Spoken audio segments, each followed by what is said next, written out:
오늘 사도행전 12장을 우리가 읽었고 여기에 예수님이 공생애 때 함께했던 그 예수님의 제자 이름이 3명이 나옵니다. 한 사람 이름이 오늘 2절 한번 보십시오. 요한, 그리고 야고보, 그리고 5절에 베드로, 이 3사람의 등장하게 됩니다.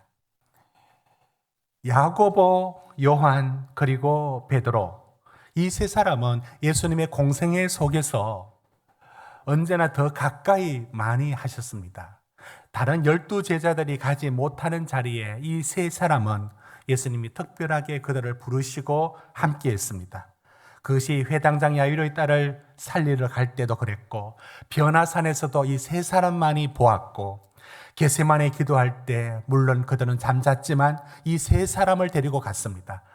이 3인방이 예수님에게는 특별한 의미의 중요한 제자들입니다. 그런데 이 제자들이 오늘 사도행전 12장에서 만날 때 그들의 길, 그들의 삶의 길이 제각기 다 달라집니다. 우리는 이제 이 3사람을 먼저 간단히 살피고, 제가 이 3사람의 얘기 속에서 큰 질문 하나를, 오늘 본문이 우리한테 저절로 던지고 있는 질문이 있는데 그 질문을 던져보겠습니다. 먼저 야고보를 먼저 살펴보겠습니다. 야고보. 여러분, 야고보는 여러 이름이 나오지만 여기 야고보는 그 아버지 이름이 세베데이라고 나와 있고, 이 야고보는 동생이 바로 옆에 그 요한이라고 나와 있습니다. 그래서 야고보가 형이고 요한이 동생입니다. 예수님의 동생도 야고보가 있는데 다른 야고보이고, 그건 어디 나오느냐면 17절에 보시면 여기 나오는 야고보가 예수님의 동생 야고보입니다. 자, 그러면 오늘 3인방인 첫째 사람 야고보는 어떻게 되었느냐? 오늘 여러분 2절을 한번 보십시오.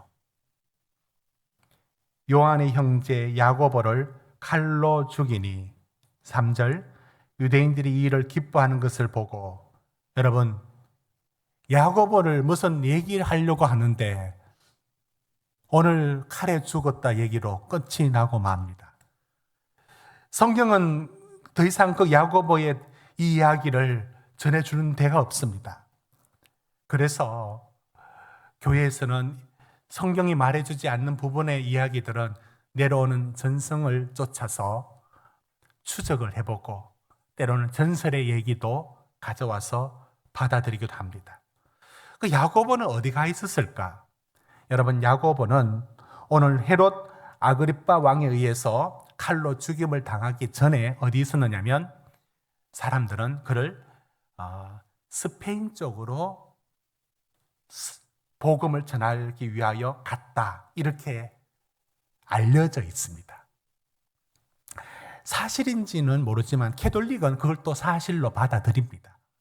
어떻든 그 왜 스페인으로 갔느냐라고 하는 것은 잘 모르지만 그쪽으로 복음을 전하기 위하여 갔다라고 말하고 있고, 여행을 계획하는 모든 사람들의 버킷리스트 중에 하나가 바로 산티아고 순례자의 길을 걷고 싶다는 게 다 한 번씩 갖고 싶어 하는 꿈인데, 이 산티아고의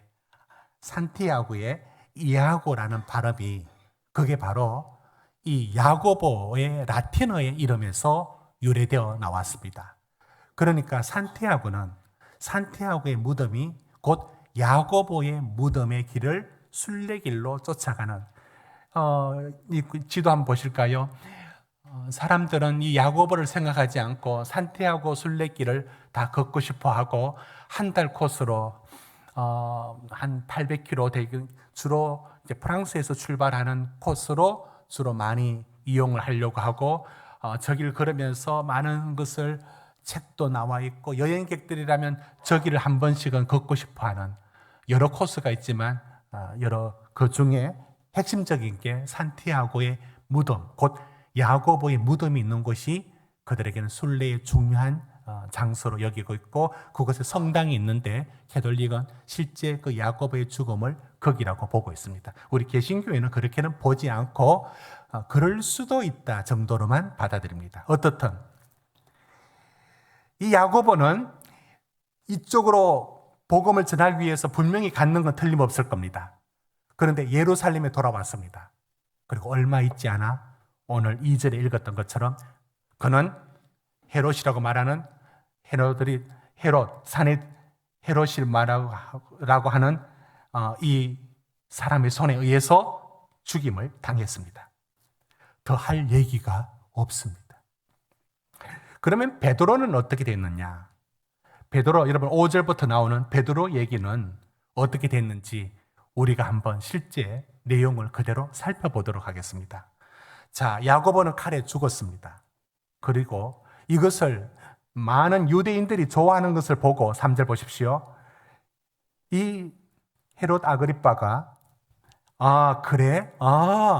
유대인들이 좋아하는 게 이거였구나 하면서 베드로도 잡아 죽이려고 합니다. 그래서 베드로를 4절에 보십시오. 가두었는데 얼마나 철저하게 옥을 감금을 시키고 든든하게 지켰는지 군인 4명을 4조로 나누어서 이 베드로를 지키게 합니다. 5절 보십시오.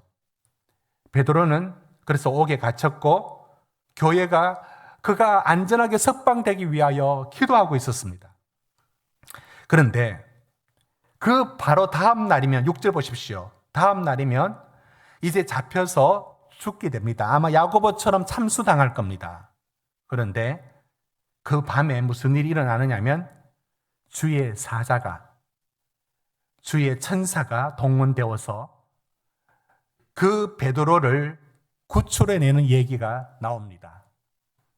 베드로는 다음날 잡혀 죽는데도 얼마나 쿨쿨 차고 있는지 6절 보시면 7절 보시면 베드로를 옆구리를 차서 깨워야 일어날 정도로 그는 배짱이 좋은지 믿음이 좋은지 그는 자고 있습니다. 그런데 주의 사자가 이 호련이라는 7절의 단어, 하나님이 현실에 개입할 때 일어나는 묘한 느낌들, 이 호련이라고 하는 이 분위기 속에서 주의 사자가 베드로를 급히 깨우고 그 옆에 얼마나 베드로를 이렇게 꼼짝 못하게 쇠사슬을 묶었느냐면 6절 보십시오. 그 옆에 군인들 2명이 버티고 있고요. 그 내부적으로도만 그렇게 지켰을 뿐만 아니라 여러분 10절 한번 보십시오. 첫째와 둘째 파수를 지나 그러니까 경비도 1차, 2차나 두면서 이 철저하게 이 베드로를 감금하고 있습니다. 무슨 정치범도 아닌데 베드로를 이렇게도 하는지 모르겠습니다. 그런데 이런 꼼짝달싹 못하도록 옥에 갇혀있는 베드로를 하나님이 살려내시려고 천사와 주의 사자를 동원해서 쇠사슬을 끊어버립니다. 7절 보십시오. 그리고 베드로를 깨워서 신으라, 옷 입어라.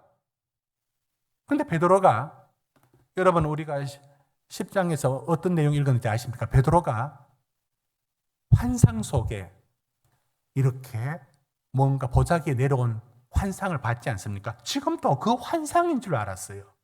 지금 자기가 지금 환상을 보는 줄 알았어요. 그런데 환상을 좀 보고 있는데 베드로가 쭉 지나가는데 문이 자동문입니다. 10절 보십시오. 첫째와 둘째를 지나니까 세 문이 열리는데 문이 저절로 쭉쭉 열리면서 열려집니다. 11절 베드로가 정신이 들어서 보니까 하나님이 주의 천사와 사자를 동원하여서 자기를 건져냈다는 얘기를 알게 됩니다. 이를 두고 베드로가 곧바로 12절에 누구 집에 가느냐면 마가 요한의 집, 곧 마가의 집이기도 하고 마가 요한의 어머니 집에 갑니다. 거기 사람들이 모여서 기도하고 있었습니다. 우리 베드로 풀려나게 해달라고. 그런데 정작 기도하고 있었는데 베드로가 문을 두드리니까 베드로는 이제 알지 못합니다. 하나님 우리 베드로 살려주십시오라고 했는데 베드로가 실제 풀려서 문을 두드리고 있으니까 믿지를 못합니다. 결국 베드로가 더 세게 문을 16절에 두들기고 들어가니까 사람들이 깜짝 놀랍니다. 베드로가 17절에 쉿 조용해라 하고는 그때 예수님의 동생 야고보가 여기에서 가장 대표적인 위치에 있었다는 게 틀림없습니다. 베드로의 수익권, 베드로가 로마 교황으로 이어진다는 그 근거가 점점 성경 안에서는 약해지는 이유가 여기 보십시오. 베드로가 이 모든 일을 야고보, 예수님 동생 야고보에게 보고를 하는 장면이 나옵니다. 어떻든 그리고는 베드로는 어딘가로 떠나버립니다. 그런데 이후에 베드로는 이제 사도행전 15장의 공회의라는 회의 장소에서 나오긴 하지만 그 일정이 더 이상 나오지 않습니다. 사도행전에서는 13장부터는 이제 바울과 바나바 얘기고 바울 얘기입니다. 왜 그럴까요? 그건 이 사도행전을 기록한 누가는 베드로와 같이 선교를 떠난 게 아니라 바울과 같이 떠났기 때문에 베드로가 어디로 갔는지를 따라가지 못했습니다. 그러니까 당연히 바울 얘기로만 계속 이어질 수밖에 없는 겁니다. 아무튼 베드로는 그 이후로 여러 나라를 갔겠죠. 로마로 갔을 수도 있습니다. 그리고 선교당했다는 것으로 우리는 알고 있습니다. 선교당한 건 틀림없습니다. 예수님이 그가 선교당할 것이라고 말씀을 했기 때문에 그렇습니다. 자, 그러면 첫째 야고보의 그 동생 요한은 어떻게 되었을까요? 요한. 이 3인방 중에 나이가 가장 적은 요한은 보십시오. 요한은 어떻게 되었다고 보십니까? 요한은 제자들 중에 가장 나이가 어렸고 예수님 말할 때마다 사랑하는 제자라는 말을 넣습니다. 그러니까 요한이 예수님께 특별히 애교 있게 아주 친절하게 그렇게 했던 모양입니다. 그래서 예수님 특별히 요한을 사랑했습니다. 그래서 늘 사랑하는 제자 요한입니다. 근데 저 요한은 형 야고보가 일찍 순교를 당한 데 비하여 요한은 94세 정도까지 살면서 요한이 무슨 일을 하느냐면 어떤 일을 하느냐면 여러분 예수님이 십자가에 죽으실 때에 그때 제자들이 다 떠나버리고 예수님의 가족도 없었습니다. 그 옆에 누가 있었냐면 저 사도 요한이 옆에 있었습니다. 예수님이 뭐라고 얘기하느냐면 요한복음 19장 26절 27절에 이렇게 말합니다. 예수님이 요한 보고 우리 어머니를 부탁한다 이렇게 하면서 마지막에 당신이 운명하기 전에 자기를 키워주신 마리아를 이 요한의 손에 부탁합니다. 사람들은 말합니다. 아니 다른 가족들 예수님 동생도 많은데 왜 저 요한에게 부탁했을까? 그 자리에 요한밖에 없었기 때문에 그렇습니다. 요한은 저 말을 그대로 받아들여서 마리아를 돕고 모셨다 충분히 생각할 수 있습니다. 그래서 하나님은 요한을 오랫동안 살려두실 뿐만 아니라 그때 후에 그 교회가 환난을 당할 때 저 요한이 에베소 중심에서 사역을 했는데 에베소 가까이에 반보섬이 있습니다. 그 반보섬에 유배되어서 갇혀버립니다. 그때 요한 계시록을 암호 같은 글로 검열을 받아도 사람들이 이게 무슨 말인지 모르는 요한 계시록으로 그러나 읽는 성도들은 다 아는 내용으로 편지를 보낸 게 요한이고 오래오래 살았습니다. 여러분 저는 이제 방금 세 사람의 얘기를 간단히 했습니다. 야고보, 베드로, 요한. 그런데 오늘 이 두 사람 특별히 이 야고보와 베드로를 비교는 신앙에 좋지가 않습니다. 그런데 비교하려고 비교한 게 아니라 비교가 되고 말았습니다. 무슨 말이냐면 예수님의 3인방인 이 세 사람이 베드로에게는 하나님이 그를 살리려고 옥에 갇히고 4명 조가 짜여져서 군인 4명씩 16명이 한 조로 베드로만 집중 마크하고 있고 감옥에 들어가서도 두 사람이 옆에 누워 있고 문이 1겹, 1겹, 2겹으로 경비가 서 있는 거기 있는 베드로를 다음 날 베드로도 야고보처럼 참수당하여 죽을 수밖에 없는 그날을 하나님이 사자와 천사를 동원해서 베드로를 살려냈어요. 놀라운 기적으로, 놀라운 방법으로. 문제가 뭔지 아십니까? 비교하려고 비교한 게 아니라 비교가 되어버려서 비교가 되어버렸습니다. 그럼 야고보는 죽어가는데 하나님은 어디 계시고 왜 아무 일도 도와주지 않습니까? 왜 베드로에게는 놀라운 기적으로 나와서 간증하면 얼마나 은혜로운 간증이 될 만한 놀라운 간증으로 역사하셨는데 야고보는 왜 아무것도 하나님이 방치하는 듯 2절이 너무 짧으니까 슬픕니다. 요한의 형제 야고보를 칼로 죽이니 끝. 이거 뭡니까?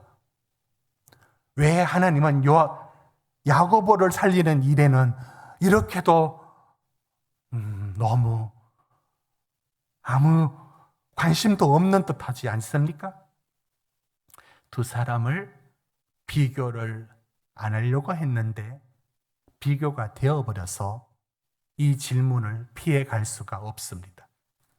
여러분은 어떻게 생각하십니까?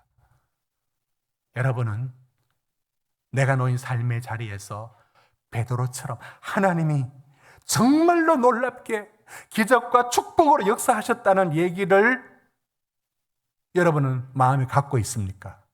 아니면 야고보처럼 내게는 어떤 역사도 일어나지 않았어 라는 서운함이 혹 있습니까? 여러분은 어느 쪽입니까? 저는 성도들의 간증이 한 번씩 성도들에게 때로는 시험이 될 수 있다는 생각을 전에는 못했는데 제가 몇 년 전에 병원에서 영상을 보고 있었습니다. 누구냐면 여러분 책 내려놓음이라는 책을 적으신 이용규, 몽골에 선교 갔다가 다음에 인도네시아 가셨던 선교사님의 얘기가 있습니다. 그분이 영상을 보는데 이런 간증을 하고 있었습니다. 그 간증을 다시 확인해 보니까 영상을 찾는데 어제 시간이 좀 걸렸는데 그게 그대로 나와 있습니다. 그분이 췌장에 문제가 있어서 혹이 생겼는데 이걸 수술로 떼내야 되는데 쉽지가 않는 수술이라는 겁니다. 근데 문제는 그 옆에 지장이라는 게 있답니다. 근데 이 지장을 췌장하고 너무 붙어서 만약에 지장을 건들면 몸에 작지만은 몸에 굉장히 큰 기능을 하는데 특별히 면역하고 관련해가지고 큰 기능을 하는데 그걸 다치면 안 된다는 거죠. 그래서 그 몽골에서 인도네시아로 가려고 하는 그 찰나에 이 수술을 해야 되는데 그래서 많은 이들에게 기도를 요청합니다. 삼성의료원에서 진단을 받고 나중에는 이제 고대 의대 교수님한테 이제 수술을 받는데 용케도 건강하게 회복되고 그 혹만 제거되는 놀라운 수술이 이루어졌고 기도해 주신 분들께 감사하고 하나님이 역사하신 얘기를 쭉 하고 있을 때 저는 간증을 들으면서 제가 앉아있는 환자복 입고 그 영상을 보는 제게 갑자기 어떤 생각이 들었느냐면 하나님은 참 저분에게는 저렇게도 간증거리를 주시고 그때 제가 가장 어려운 순간이었는데 왜 내게는 이렇게도 캄캄하실까? 영상을 계속 보기가 싫었습니다. 그건 어떤 마음일까요? 내가 그 목사님 미워해서 뭐합니까? 그건 하나님에 대한 제가 그때 가졌던 감정입니다. 저는 야고보처럼 느껴졌습니다. 제게는 일하지 않는 듯 느껴졌습니다. 여러분은 어떤 누구에게 이런 얘기를 들었습니다. 하나님이 정말 그 놀라운 순간에 기적과 능력으로 축복하셔서 이렇게 살렸다는 얘기를 들었습니다. 그리고 여러분도 그런 일을 겪은 적이 있습니다. 그러나 적지 않은 일들 속에서 야고보처럼 내게는 그렇게 일하지 않는, 아무것도 일어나지 않는 그런 일들이 적지 않게 일어났습니다. 여러분은 누구에게 이 책임이 있습니까? 베드로는 기도의 사람이었고요. 야고보는 그렇지 않아서 그랬을까요? 그럴 리가 있겠습니까? 여러분은 이 답을 어떻게 찾을 수 있겠습니까? 여러분, 요한복음 21장에 예수님이, 베드로가 예수님에게 이렇게 묻습니다. 먼저 예수님이 베드로에게 말합니다. 네가 지금은 젊었을 때는 네가 원하는 대로 다니지만 나중에는 다른 사람들이 네 팔을 벌리리니, 요한복음 21장 18절, 내게 띠띠우고 원하지 않는 곳으로 데려가리라. 예수님은 베드로가 순교당하여 죽을 것을, 저것을 암시하여 말했습니다. 베드로가 궁금했습니다. 왜? 사랑하는 제자 요한이 옆에 있었습니다. 궁금해서, 그러면 예수님, 저 요한은 어떻게 돼요? 어떻게 물었느냐면 21절에 주님, 이 사람은 어떻게 되겠습니까? 라고 말하니까 22절에 예수님이 이렇게 말합니다. 내가 그를 22절 같이 읽어볼까요? 시작. 예수께서 이르시되 내가 올 때까지 그를 머물게 하고자 할지라도 너에게 무슨 상관이 있느냐? 너는 나를 따르라. 여러분, 저 말은 이렇게 막 한 얘기는 아니죠. 그러니까 너는 네 걱정해라, 남이사, 이런 얘기가 아니라 요한의 삶에서 내가 어떤 일을 하든 너는 너의 길을 따라라. 내가 따르는 일을 하라. 너는 너에게 내가 할 일이 따로 있고 나는 요한에게는 또 다른 일이 있다. 베드로가 그 말을 못 알아듣고, 그러면 요한은 안 죽습니까? 안 죽는 게 아니라 23절에 말합니다. 그게 죽는 게 아니라 오해란 말이라고 나와 있죠. 그를 오랫동안 살려둘지라도 그게 무슨 상관이냐라는 말씀을 하십니다. 여러분, 예수님이 왜 이런 말씀을 했을까요? 남들 상관하지 말라, 그 뜻이 아니라 사람마다 각자에게 뜻하신 일이, 목적이 다르고 일하시는 방식이 다릅니다. 저는 여기서 힌트를 얻었습니다.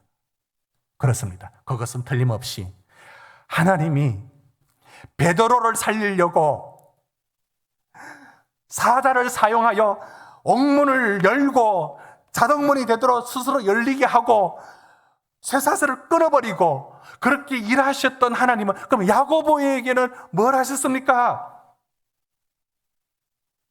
야고보도 첫 순교의 제물이 되는 길을 걷도록, 야고보도 베드로를 살리는 하나님의 열정과 열심으로 야고보에게도 하나님은 하나님의 일을 하셨습니다. 우리는 이게 이제부터 마음에 안 듭니다. 우리의 자녀들이 이렇게 해서 이렇게 됐다라는 얘기로 얼마나 은혜스럽고, 들으면 안 믿는 사람들이 저절로 교회 올 듯한 얘기들을, 우리도 그런 간증을 듣고 싶고 하고 싶지 않습니까? 왜 내게는 그게 없지? 왜 없을까? 하나님이 다르게 일하시는 것에 대하여 우리는 몹시 불만이 많습니다. 우리는 못 받아들입니다. 여러분, 사도 바울이 하나님의 신유의 은사를 주셔서 그가 가는 곳마다 병자가 낫고 심지어 그의 손수건을 만져도 사람들이 나았습니다. 그러나 그가 고린도후서 12장 7절에 뭘 주셨느냐면 가시를 주었어요. 이 가시가 뭔지를 모릅니다.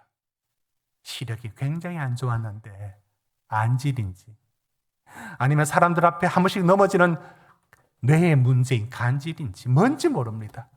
그러나 저것 좀 낫게 해달라고 하지만 하나님 말씀하지 않습니다. 12장 7절에 뭐라고 얘기합니까? 12장 7절 다시. 나를 자만하지 않게 하려고. 하나님은 저 방식으로 일할 때가 있습니다. 12장 9절은 이렇게 말합니다. 내 약한 것들로 사용해서, 제 말로 바꿉니다. 실패 같은 것들처럼 보일지라도 하나님은 그 일을 통하여서 당신의 능력을 나타내겠다는 겁니다. 우리는 저 방법이 싫습니다. 결론이 좋아도 싫습니다. 저도 싫고 우리 성도님들 다 싫어합니다. 안 그렇습니까? 그러나 하나님이 야고보처럼 일하실 때가 있는 겁니다. 여러분은 그걸 어떻게 받아들이겠습니까? 여러분, 하나님이 일하시는 일들 중에, 여러분, 성경에 나오는 인물 중에 기드온이 있습니다. 기드온은 성경 인물 중에 소심한 사람의 대표입니다. 얼마나 소심했느냐? 6장 27절에 아버지의 신상, 아버지가 세웠던 아세라 신상을 부수라라고 하니까 겁이 나서 낮에 못하고, 끝에 보십시오. 밤에 몰래 조심스럽게 얼른 해치우고 오는 소심한 사람. 6장 11절 한번 보십시오. 당시에 미디안으로부터 여러 위협을 받았는데 겁이 나서 밀타작을 해야 되는데, 밀타작 마당에서 해야 되는데 어디서 했다고 되어 있는가 보십시오. 11절에 밀타작을 포도주 털이라고 하는 요만한 데서 쭈그려 앉아가지고 밀싹을 이렇게 했던 사람이, 그게 바로 기드온입니다. 기드온이 어떤 사람인지가 나와 있습니다. 그런데 하나님이 그 기드온을 어떻게 쓰시느냐면, 네가 미디안을 이길 사람들을 모아라. 모으는데 32,000명 모았습니다. 근데 하나님께서 뭐라고 얘기하냐면, 두려워 떠는 사람 돌아가라 하니까 22,000명 돌아가고 10,000명 남았습니다. 여러분, 그 얘기 알고 있지 않습니까? 그 다음에 두 번째 테스트합니다. 훈련 중에 물 마시는 것을 통해서 300명 얻습니다. 사람들은 말합니다. 그 300명이 진짜 특공대처럼 아주 뛰어난 정예가 된 군사 아닌가? 전혀 아닙니다. 그 300명은 성경 문맥 속에서 아무나 뽑은 300입니다. 남들보다 뛰어나지 않아야 그 본문 속에서는 그 의미가 맞습니다. 300명은 대충 아무나 뽑힌 300입니다. 왜 그렇게 할까? 하나님은 이들이 들고 갈 때도 7장 16절에 무기 들고 간 게 아니라 손에 나팔, 빈 항아리, 횃불 들고 갔다라고 7장 16절에 얘기하고 있습니다. 그렇습니다. 왜 그렇게 일할까? 왜 이렇게 일할까? 좀 본되게 일하지. 하나님은 이런 방식으로도 일을 하여서 당신의 일하심을 드러내겠다. 고린도전서 1장 27절처럼 세상에 미련한 것들 택해서 지혜 있는 자들을 부끄럽게 하신다는 하나님의 방법을 드러내겠다는 것도 있습니다. 여러분, 때로는 하나님이 우리에게 베드로처럼 기적을 베푸셨어요. 여러분, 절대 거기 못 들어갈 곳에 여러분 합격한 얘기들, 여러분 얘기 아닙니까? 여러분에게 일어날 수 없는 일들이 일어났지 않습니까? 옥문이 저절로 열리던, 여러분들에게도 대박나는 일들도 있었습니다. 베드로의 기적이 있었습니다. 왜요? 시간이 지나서 기적 아닌 것처럼 이제 색깔이 바뀌었습니까? 그때는 인정했잖아요. 하나님은 때로 베드로처럼 놀랍게 축복으로 그를 살리는 일로 일하실 때가 있습니다. 그러나 그 못지않게 야고보처럼 세상적으로는 실패 같아 보이는 일로 그 인생을 사용하실 때가 있습니다. 세상적인 기준에서는. 여러분은 야고보에게 일하시는 하나님을 받아들일 수 있겠습니까? 여러분, 왜 요한은 오래 살았습니까? 왜 그를 오래 살렸습니까? 형은 일찍 죽고. 왜 그랬을까요? 그를 통하여 사용하시는 하나님의 뜻이 그에게 또 다른 이야기가 필요했습니다. 하나님은 그를 필요로 했습니다. 그에게 쓰는 방법이 달랐을 뿐인 겁니다. 여러분, 7지사 중에 가장 뛰어난 스데반이 왜 돌에 맞아 죽습니까? 그를 살려두면 이방인 선교에 얼마나 뛰어납니까?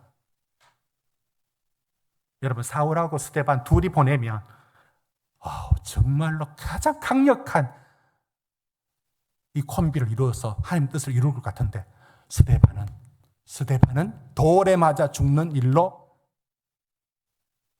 하나님이 사용하셨습니다.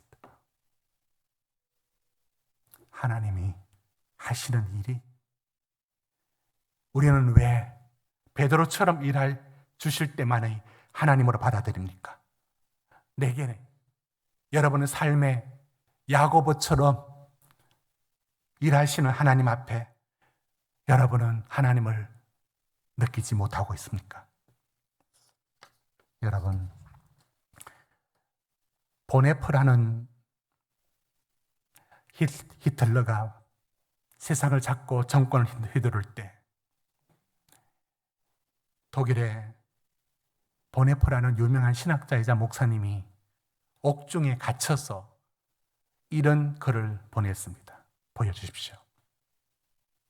하나님께서는 우리가 원하는 모든 것을 주시지는 않지만 그분은 약속을 이루어 가시고 하나님 자신에게 가는 최고의 지름길로 인도하십니다. 영어와 독일어로 저 글이 나와 있습니다.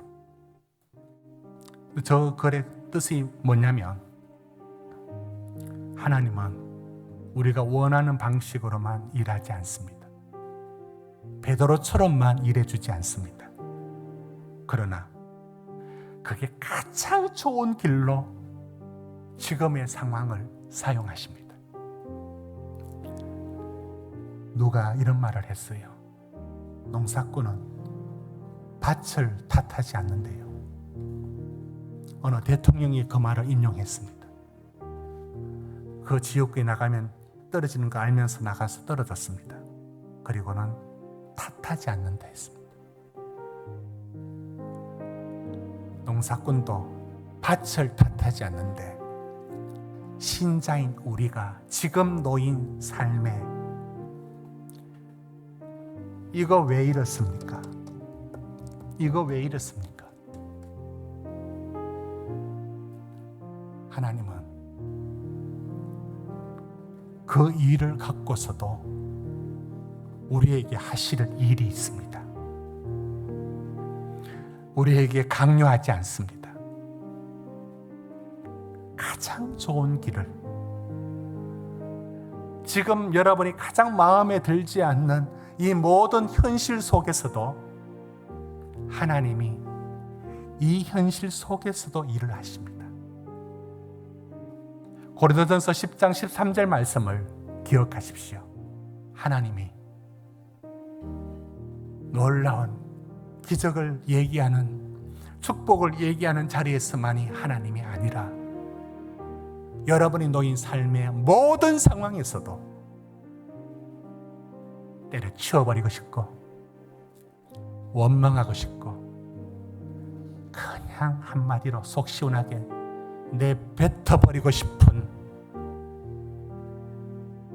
여러분의 현실이, 그 자리에서도 하나님이 우리를 만들어 가시는 당신의 계획이 있습니다. 같이 읽어봅니다. 사람이, 고린도전서 10장 13절 시작. 사람이 감당할 시험 밖에는 너희가 당한 것이 없나니 오직 하나님은 미쁘사 너희가 감당하지 못할 시험 당함을 허락하지 아니하시고 시험 당할 점에 또한 피할 길을 내사 너희로 능히 감당하게 하시느니라. 여러분은 저 구절을 읽고 말합니다. 하나님 감당 못하겠어요. 절대로 하나님은 감당 못할 것을 허락하는 법이 없습니다. 우리는 저겐 너무 마음에 안 듭니다. 그러나 하나님은 그게 내게 필요해서 확 치워버리고 싶은 이런 일들이 여러분 삶에 붙어 있습니다. 그 중에도 하나님은 일하고 계십니다.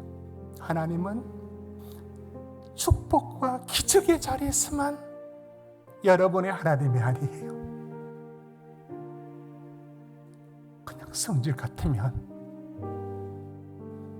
발로 차버리고 싶은 여러분의 그 현실 가운데서도 야고보에게도 스데반에게도 하나님은 일하십니다.